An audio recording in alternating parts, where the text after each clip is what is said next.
Buenas noches y bienvenidos a Signo Pesos, la economía al alcance de su pantalla. Estos son los temas claves de hoy. Mejoraron los niveles de empleo en Colombia. El DANE reveló hoy las cifras del mercado laboral que muestran una recuperación de más de 1 millón de empleos entre enero de 2021 y enero de 2022. Enseguida les contaremos todos los detalles. Los efectos de la guerra, la moneda y los mercados financieros de Rusia sufren un fuerte impacto por las sanciones internacionales. También muchos países, entre ellos Colombia, calculan las afectaciones que sufrirán. Analizaremos todo el panorama con Juan Pablo Espinosa, del Grupo de Investigaciones de Bancolombia.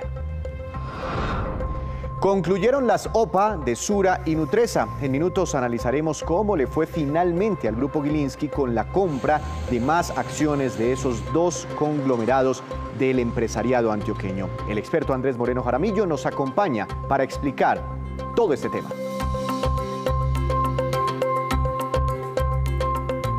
Y comenzamos esta emisión con la cifra económica del día, muy importante para la macroeconomía colombiana, 14,6%, 14,6%, y corresponde a la tasa de desempleo alcanzada en enero de este año con la nueva metodología implementada por el DANE. La cifra equivale a 3.552.000 personas sin trabajo al cierre del mes de enero. Significa que bajó en 513.000 desocupados. Entre tanto, el número de personas ocupadas o con un trabajo subió a 20.696.000 el mes pasado, gracias a que se logró una recuperación de 1.584.000 puestos de trabajo entre enero de 2021 y enero de 2022. El director del DANE, Juan Daniel Oviedo, nos cuenta otros detalles de este informe del mercado laboral. Este avance de la tasa de desempleo del 17,5% en enero del 2021 al 14,6% en enero del 2022, pues como siempre es nuestro compromiso entregar un enfoque de género de la evolución que nosotros estamos observando. Corresponde a una tasa de desempleo del 11,2% enfrentada por hombres dentro de la fuerza laboral, mientras que las mujeres están enfrentando una tasa de desempleo, aquellas que están dentro de la fuerza laboral, del 19,4%. Eso significa que tenemos una brecha de menos 8,2 puntos porcentuales de tasa de desempleo entre hombres y mujeres, lo cual confirma, recuerden ustedes, que solamente una mujer por cada 10 hombres estaba saliendo del desempleo en el balance que nosotros estamos planteando. Y otra de las noticias del día tiene que ver con las drásticas sanciones económicas impuestas por Occidente a Rusia, las cuales están causando grandes efectos sobre sus mercados. El rublo, la moneda nacional, se desplomó por momentos casi un 30% y no operó la bolsa de valores. Los ciudadanos inclusive ya están sintiendo el impacto en sus bolsillos y en su vida cotidiana. Veamos. Inquietos, pero aún pacientes, ciudadanos hacen largas filas frente a los cajeros automáticos. Lo tienen claro y ya sienten que las sanciones impuestas a los bancos rusos los afectarán a ellos. Desde el jueves todo el mundo ha estado corriendo de un cajero automático a otro para conseguir efectivo. Algunos tienen suerte, otros no tanto. Temen que las tarjetas dejen de funcionar o que impongan restricciones a los retiros. Esas consecuencias son realmente muy desagradables. Solía vivir en el siglo XXI con tarjetas bancarias. Todo está instalado en mi teléfono inteligente, todas las aplicaciones bancarias. No he usado efectivo durante 5 años. Probablemente me impactará mucho. Su dinero hoy vale mucho menos. El rublo ha perdido más del 20% de su valor frente al dólar y al euro, pero además empieza a haber escasez de efectivo. Las autoridades y los prestamistas intentan mitigar los temores, pero las señales son oscuras. El mercado bursátil está cerrado, temiendo una caída en picada de los títulos de las empresas rusas. El Banco Central anunció en un comunicado que subirá su tasa de interés de referencia en 10,5 puntos porcentuales, lo que la lleva al 20%. Y como si fuera poco, el Banco Central Europeo confirmó que la filial del banco ruso Sberbank en Europa, uno de los más influyentes, está en quiebra o en probable quiebra, debido a los significativos retiros de depósitos de los últimos días por el temor ante el conflicto en Ucrania y las sanciones. Un robusto sistema que empieza a desplomarse como un castillo de naipes. Y es que la invasión de Rusia a Ucrania ha traído muchos efectos económicos, no solo sobre estos dos países, sino sobre también la economía mundial. Esos perjuicios podrían seguirse agravando en la medida en que se escale la guerra o que aumenten las sanciones económicas. Para analizar esta difícil situación, quiero saludar al doctor Juan Pablo Espinosa, gerente de investigaciones económicas de Bancolombia. Doctor Espinosa, muy buenas noches, bienvenido a 5 Pesos, ¿cómo le ha ido? Muy buenas noches, Víctor. Un saludo para usted y toda la audiencia. Doctor Espinosa, ¿qué tan grave es, como veíamos en la nota anterior, que una moneda en un día cualquiera, la moneda local de un país, como está ocurriendo con Rusia, se devalúe un 30%? Es como si aquí el dólar en Colombia pasara de 4.000 pesos a 5.200, 5.300 pesos en un abrir y cerrar de ojos. Y que el Banco Central de ese país, como lo está haciendo Rusia, suba la tasa de referencia al 20% y que le cierren el sistema financiero internacional. ¿Qué implicaciones podría traer eso para la economía rusa? Pues, Víctor, yo creo que la mejor manera de describir todo esto es que las sanciones están generando una auténtica debacle en la economía rusa. Y es que realmente cuando se establecen ese tipo de limitaciones sobre la operación del sistema financiero y se imponen una serie de medidas que implican una imposibilidad de poder mover recursos dentro de la economía rusa hacia el resto del mundo, pues eso genera una parálisis de liquidez que puede poner en riesgo de una manera muy importante el funcionamiento de una economía. No podemos perder de vista que en la historia económica del mundo, las grandes crisis han estado precisamente propiciadas o aceleradas por ese tipo de reacciones fuertes de evaluaciones de la moneda que implican que el valor de los activos y del dinero que poseen los rusos se está deteriorando rápidamente, pérdida de la confianza en el sistema financiero, y todo eso termina desembocando en unas corridas bancarias que muchas veces son el detonante de una crisis de mayores proporciones. Y no podemos olvidar que al margen de estas sanciones financieras también hay unas sanciones muy importantes o unas acciones que están tomando el resto de países para también limitar la movilidad entre Rusia y el resto de Europa, por ejemplo, las prohibiciones de vuelos. Entonces es la suma de una cantidad de cosas que en la práctica hace que la operación económica en muchos frentes empiece a fallar, y en ese sentido pues uno podría argumentar que entonces esta cantidad de acciones y de sanciones que está tomando el resto del mundo pueden llegar a ser un factor que de alguna manera equilibre las fuerzas entre lo militar, lo político y lo económico. Pero, doctor Espinosa, usted habla del resto del mundo y estamos viendo este tipo de sanciones para Rusia desde Estados Unidos y países de Occidente afines a Estados Unidos y a potencias europeas. Pero si no es aquí, Rusia no podría reemplazar todos estos mercados, socios comerciales, amigos, económicos, etcétera, por allá en China y en otros países afines a China.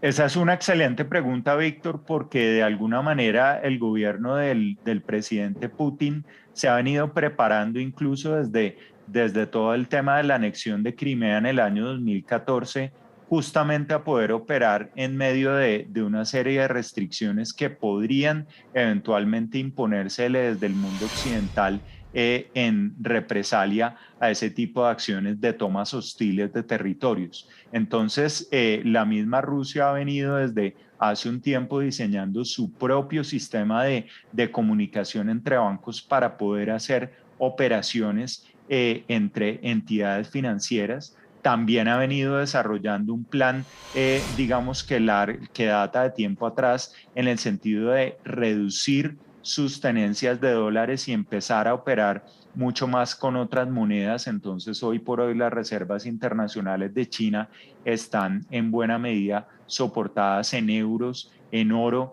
y también ha venido intensificando mucho su relación financiera y económica con China. Entonces, uno podría argumentar que sí ha venido preparándose, pero de todos modos, así haya una porción todavía remanente de activos que tengan que ver con Occidente, esos activos y esas relaciones económicas y financieras todavía están en capacidad de hacerle un daño importante a la economía de Rusia.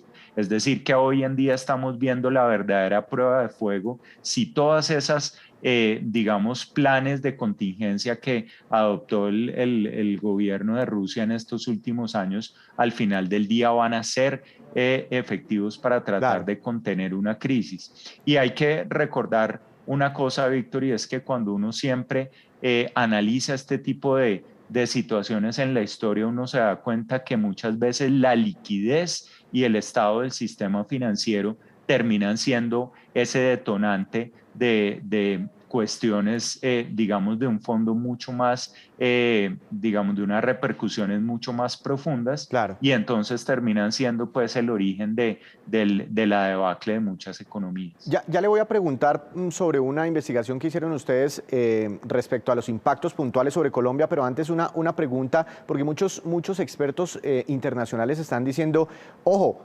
Rusia no sería la única afectada con todas estas sanciones de Occidente. Eso sería como un tiro en el pie para muchos de esos países que están imponiendo sanciones a Rusia por la globalización, por la interconexión del comercio. ¿Por qué no nos ayuda a entender por qué este tipo de sanciones podrían generar un efecto dominó sobre otras potencias, inclusive esos países que están impulsando estas mismas sanciones? Claro que sí, yo creo que todo tiene que ver al final del día, Víctor, con una realidad que es innegable, y es que Rusia es un productor muy importante de productos claves, particularmente para Europa Occidental, sobre todo en lo que tiene que ver con el mundo de los activos energéticos y específicamente petróleo y gas natural. Uno puede decir que países como Alemania o como Italia dependen para su funcionamiento de una manera crítica, por ejemplo, en el gas que Rusia les provee. Entonces, cuando se toman este tipo de medidas, la posibilidad de que esa, digamos, imposibilidad de mover dinero se pueda hacer entre Rusia y esos otros países, pues hace que se pueda complicar la operación de venta de ese tipo de productos, y por lo tanto entonces puede eventualmente significar que le cierren el grifo al resto de países que no tengan acceso a ese tipo de bienes energéticos.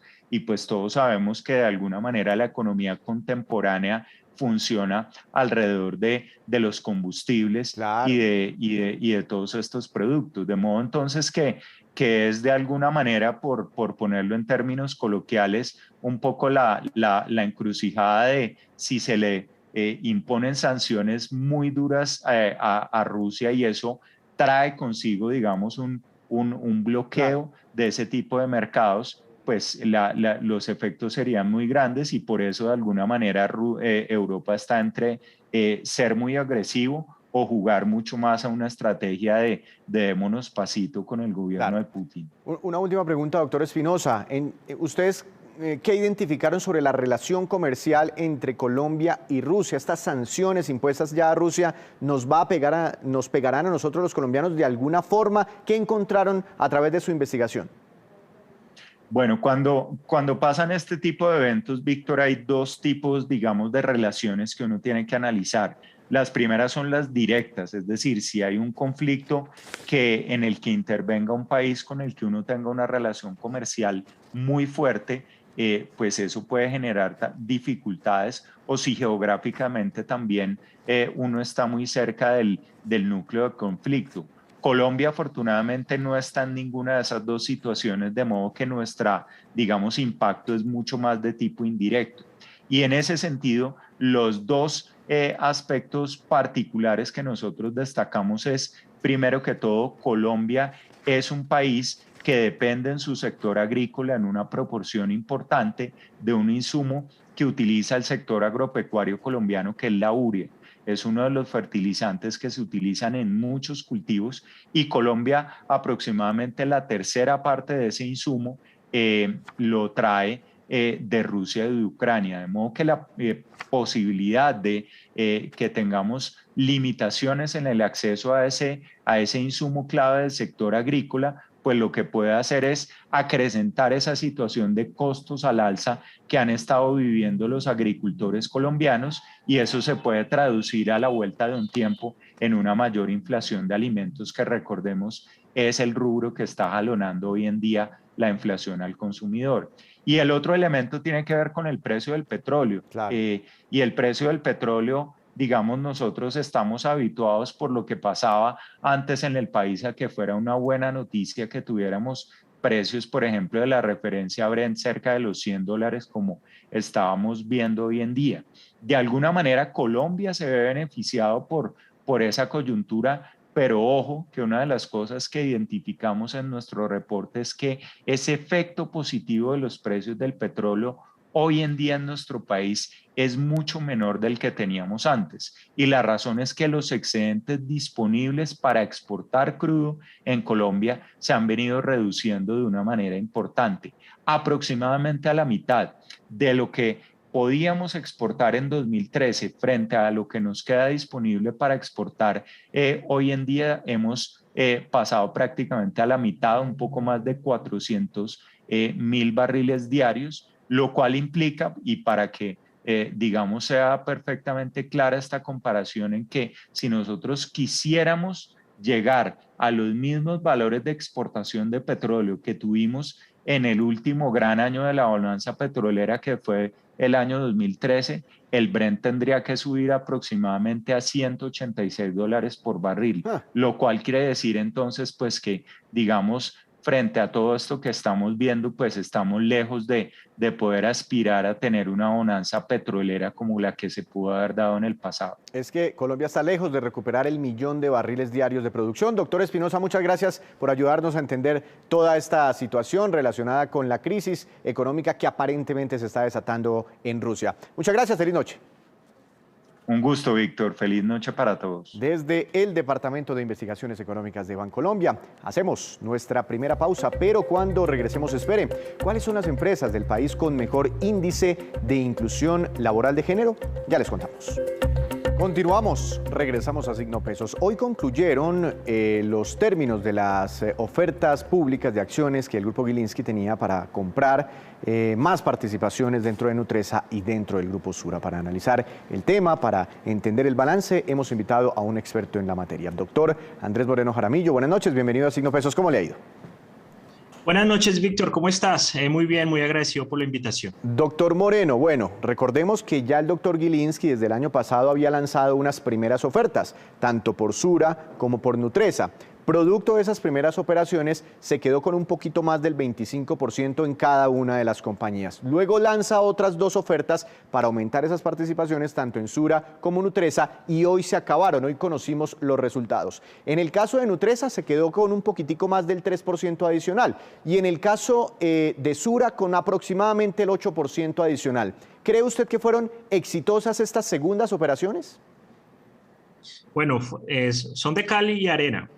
La OPA de Grupo Sura sí fue exitosa. Él quería un 6,25% adicional de lo que ya tenía y lo logró. Llegaron casi el 7% de las ofertas. De hecho, llegaron más de lo que él quería. Ahí va a haber un prorrateo y a cada accionista le van a devolver un pedacito de lo que puso en venta porque no las va a poder comprar todas. Ya en el libro dijo que no iba a ampliar más la cantidad ofrecida. Y logró quedarse con el 31,5% de Grupo Sura. Eso es algo que él quería desde el principio y lo logró. En caso de Nutresa, es más de cal. Él, si bien había logrado el 27% en la primera OPA, en esta segunda solo logró un 3% aproximadamente. Él quería un 50%. En total se quedó con el 30,8% de Nutresa, pero él quería un 50%. Le quedaron faltando un 20% de acciones de la compañía. Pero de todas formas, con 30 ya y 30K, se metió en el corazón del grupo antioqueño, ¿no?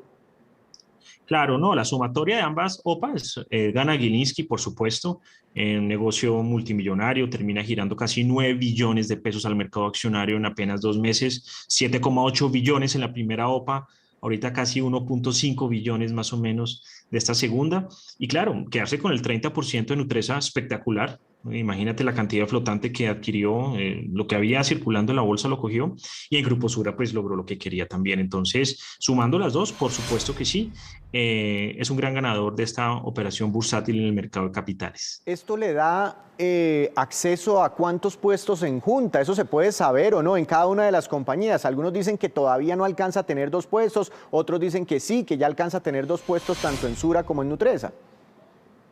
Sí, más o menos lo que se dice es que alcanza a tener 2 puestos tanto en Grupo Sura, ya confirmado, y en Nutresa también alcanzaría para 2, pero pues esos cálculos es mejor esperar a que pase la asamblea, que es ahorita ya en 3 semanas.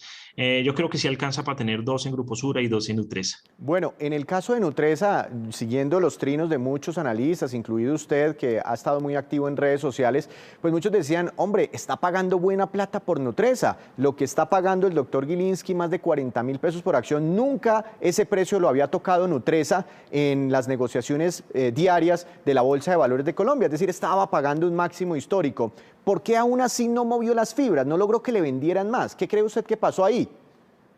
Bueno, la mayoría accionaria está en empresas del grupo empresarial antioqueño, y ellos han dicho que les parece muy barato entregar el control, que los precios no son suficientemente altos, a pesar de que Gilinski duplicó el precio de Nutresa en 4 meses. En noviembre estaba a 21.000 pesos y la OPA ahorita está casi sobre 42, o sea, el doble de dinero, pero aún así consideran que no es atractiva la oferta, y entre lo que ellos no tienen, hay un 20% de acciones circulando que son entre empresas antioqueñas, familias, herederos, y pues tampoco han considerado vender de pronto por un respaldo a las empresas. Cada accionista es libre de vender o no vender. Lo interesante es que en algún momento se pongan de acuerdo si quiere Gilinski seguir comprando, a ver a qué precio pueden llegar en acuerdo, pero el precio fue atractivo para los accionistas minoritarios. Es decir, que los que vendieron, ¿usted cree que los que vendieron tomaron una buena decisión? Sí, tomaron una buena decisión, no solamente porque vendieron en máximos históricos ambas compañías, sino que adicionalmente tienen el costo de oportunidad. Ahorita venimos con un tema de elecciones presidenciales, está pasando lo de Rusia y Ucrania, las personas han podido vender, pagar algo de deudas, han podido comprar y rotar hacia otros portafolios que no están en máximos históricos. Hay varias acciones en la bolsa que están muy atractivas para comprar, mejores que lo que tiene ahorita Grupo Sura y Nutresa, que ya llegarán máximos, pues pierden atractivo. Ahora, usted dice que se cumplió la meta en Grupo Sura, alcanzó ese techo máximo que él buscaba, pero en Nutresa no, él quería más del 50% de la compañía, el control de esa compañía de alimentos. ¿Cree usted, y obviamente esa chequera, esa caja está por ahí todavía, lista para invertirse en otro momento, ¿cree usted que él seguirá intentando, que lanzará más ofertas por compañías del grupo antioqueño? Bueno, lo que se ha sabido hasta el momento es que él ya en 3 semanas entra a la junta directiva de Grupo Sura y Nutresa y ya no podría hacer OPAs tan libremente, tendría que pedirle autorización a la junta directiva. Si bien ya tentó al mercado con unas espectaculares ofertas, 30% arriba o 40% casi Nutresa, y no los convenció, pareciera que ya la manera de convencerlos no es vía dinero, sino de pronto ya son razones políticas, regionales, que ya la chequera pues no aguanta eso. Adicionalmente, pues también la plata es limitada, eso no es que cuánto quieren y yo le pago, tiene que haber un equilibrio entre compradores y vendedores. Yo creo que no van a haber más OPA, pienso que sí siguen otras estrategias, pero ya con él en la junta directiva todo es a otro precio. Lo que quiere y lo que ha dicho es que desea en parte deshacer el enroque que hay, que es ineficiente para las compañías que se comparten participación entre sí, y seguramente ese será su propósito de aquí en adelante en el GEA. ¿Qué va a pasar con las acciones de Sura y de Nutresa que se negocian en la Bolsa de Valores de Colombia de ahora en adelante? Hoy vimos una jornada muy curiosa, muy rara, porque mientras una acción se disparó un 10%, la otra acción se desplomó un 10%. No entiendo yo por qué la razón, si ambas eran objeto de estas ofertas. Creo que la que se disparó fue la de Nutresa y la que cayó fue de Sura, ¿no? Correcto, eso tiene cada uno una explicación técnica y no es complicado, Víctor. En Nutresa hubo un rebalanceo de índices porque es fin de mes, y en Nutresa apenas con 11.000 acciones, estamos hablando de algo así, no es una cantidad pues exagerada, menos de 400 millones de pesos, la acción pasó en un segundo de 39.000 pesos a 44.000. ¿Por qué? Porque salieron a comprar y no habían vendedores, porque los vendedores ya pasaron en la OPA. Eso pasa, cuando tú me preguntabas qué va a pasar con las acciones de Nutresa, el 30% del flotante lo absorbió Gilinski. Es una compañía que va a perder liquidez, va a tener menos accionistas, va a tener menos volúmenes, va a tener de pronto unas diferencias entre compra y venta que va a hacer que tenga mayor volatilidad con menor volumen. Y en el caso de Grupo Sura, que cayó 10% el día de hoy, resulta que antes de que acabara el mercado se supo que la oferta había sido, la OPA había sido sobreofrecida, es decir, llegaron más acciones de las que Gilinski quería comprar. Gilinski le va a tocar devolverle a la gente más o menos unas 6,5 millones de acciones, por más o menos 250,000 millones de pesos. Entonces, eso se llama una oferta insatisfecha. Vendedores que querían vender y no van a lograr vender. Entonces salieron en la bolsa a vender, a anticipar de pronto ese movimiento. Es normal, Gilinski había subido por OPAs mucho las acciones y es normal que después de la OPA ya no hay fondos de pensiones allí invertidos, ya no hay extranjeros casi invertidos, es normal que se quede sin compradores y que las acciones vuelvan al precio que tenía antes de que Gilinski anunciara la OPA. Precios de por allá del mes de noviembre del año pasado. Eso se llama el prorrateo. Exacto. En el caso de Sura, una distribución entre los que decidieron aceptarle vender. Una última pregunta, doctor Jaramillo. Si usted tuviera la oportunidad, porque es que se dieron duro, ¿no? Como no se quieren, ¿no? Gilinski, el doctor Gilinski con los empresarios del grupo antioqueño, pero al final ya son dueños de las mismas empresas y tienen que jalar para el mismo lado. ¿Qué consejo, si usted pudiera sentarse con ellos dos, con las dos partes, qué consejo les daría pensando en el futuro de las compañías?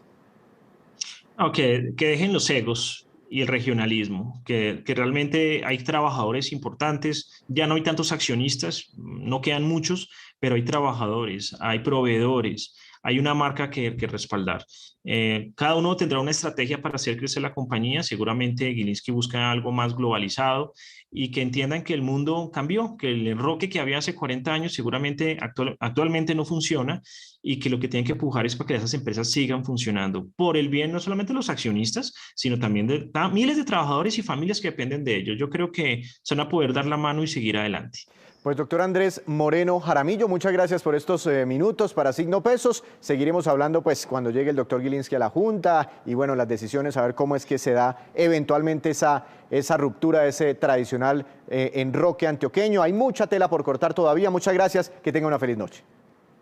Gracias, Víctor. Hasta luego. Sin duda, la noticia empresarial del momento. Hacemos otra breve pausa, pero ya les contaremos en cuáles ciudades del país están sufriendo más con la desocupación laboral. Ya volvemos. Regresamos a Signo Pesos con estos que son los indicadores económicos que usted siempre debe conocer antes de irse a dormir. Tasa representativa del mercado, dólar que regirá para mañana será de 3.910 pesos con 28 centavos. Cayó muy poco, 36 centavos apenas. El petróleo de referencia Brent por las tensiones en Ucrania volvió a subir con fuerza, más de un 3%. Se ubicó por encima de los $100 por barril. El precio interno del café colombiano tuvo una caída y quedó en promedio para mañana a 2.127.000 pesos por carga en promedio. El índice MSCI Colcap de la Bolsa de Valores de Colombia tuvo un incremento de 0,76%. La acción más valorizada fue la del grupo Nutresa, como les contábamos, fuerte ganancia del 10%, y la acción que más cayó, Grupo Sura, que tuvo un retroceso del 10%.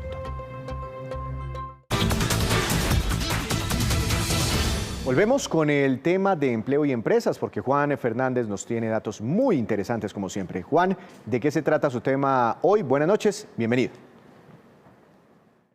Buenas noches, hoy le voy a hablar de equidad de género y ese escalafón anual que presenta Equals, que es una consultora que desarrolla una serie de herramientas para que las empresas latinoamericanas solucionen sus problemas de inclusión. Al final se trata de promover la equidad de género en los negocios. Esas herramientas miden factores como el porcentaje de mujeres que se unen a los rangos iniciales de una empresa, cuántas mujeres están, por ejemplo, en puestos de liderazgo de alto nivel, los rangos salariales y si una empresa obliga a sus proveedores a tener más igualdad de género. Para este año, ese ranking EPAR, como se le llama, se realizó tomando 863 organizaciones de 18 países de América Latina, pero lo que es interesante son los resultados de Colombia que indican buenos estándares en todo este tema de la inclusión dentro del ranking de 2021 para Latinoamérica.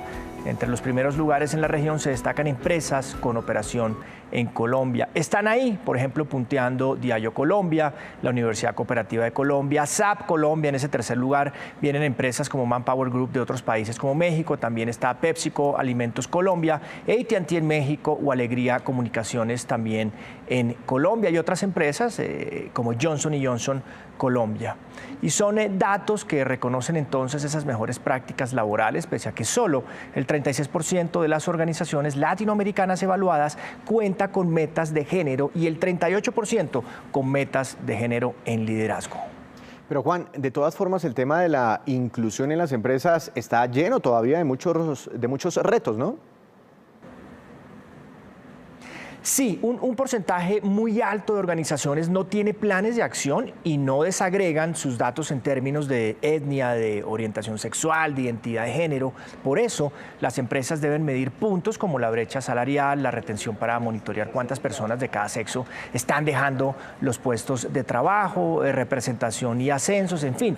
Uno de los datos también del ranking más relevantes muestra que entre las organizaciones participantes persiste una brecha salarial de género de un 23% en primer nivel, más de 30% en el segundo y casi también de 30% en el tercero. Para el informe, la tendencia en brecha salarial tiende a ser que entre mayor sea el nivel jerárquico analizado, mayor será esa brecha observada. Equals nació en medio de una necesidad de tener cifras de cómo estaban las organizaciones de la región en equidad de género, y dentro de sus estudios o escalafones se demuestra cómo las empresas que tienen mujeres o más mujeres en posiciones de liderazgo son más competitivas que aquellas que no las tienen, o que el tener una balanza entre el hogar y el trabajo ayuda a todos estos temas para solucionarlos en cuanto a problemas quizá de la inclusión. Pero vemos en esta movida de hoy de todas formas que las empresas colombianas empiezan a parecer bien calificadas en términos de igualdad de género. Esa es una muy buena noticia. Gracias, Juan. Lo esperamos mañana con más movidas empresariales. Antes de despedirnos, los quiero dejar con este dato también relacionado con el mercado laboral. Las siguientes son las 3 ciudades que en enero de este año tenían mayor desempleo aquí en Colombia, según el reporte entregado hoy por el DANE. Quibdó, 21,3%, es un grave problema social. Valledupar, cerca del 17%. Tunja, 16,3%. Y las ciudades con menor desempleo fueron las siguientes: Armenia, 9,4%, desempleo en un dígito; Bucaramanga, 10%; y Villavicencio, 10,5%. Por su parte, Bogotá estaba más o menos en la mitad de la tabla, con una desocupación o un desempleo del 13,9%. Así terminamos por hoy, pero los esperamos mañana con una nueva emisión y con toda la información económica que usted necesita saber. Esto es Signo Pesos, la economía al alcance de su pantalla. Que tenga una feliz noche.